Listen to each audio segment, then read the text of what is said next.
Olá, boa noite. Já tem muito tempo que eu não venho falar com vocês. Meu nome é Fátima, eu moro no Rio de Janeiro.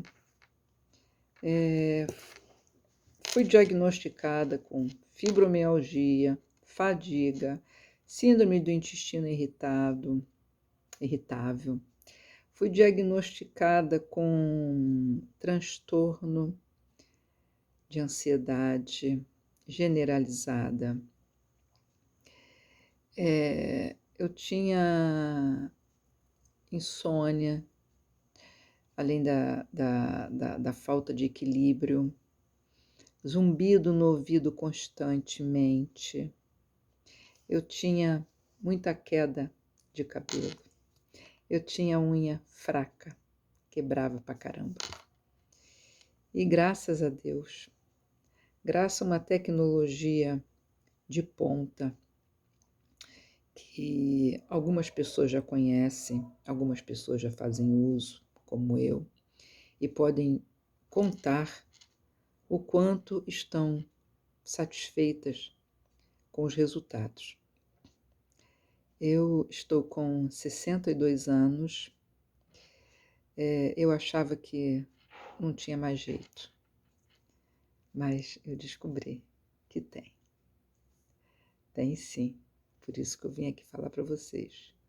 A energia quântica é uma verdade, é uma ciência, é comprovada cientificamente. Tem alguns estudos relatando a eficácia dessa energia. Tem a sonorização, tem uma infinidade de ingredientes através da leitura energética.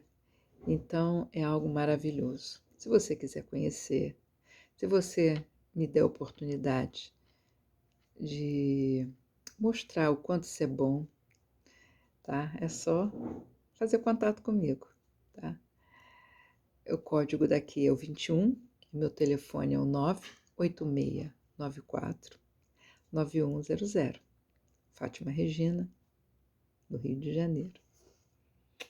E tem uma musiquinha que eu gosto muito, do refrão, que diz assim: quando a gente ama, é claro que a gente cuida. A outra parte da música diz assim: só que você me ama da boca para fora. Então, não se ame da boca para fora, ame-se da boca para dentro. Porque quando a gente ama, é claro que a gente cuida. Um beijo no coração.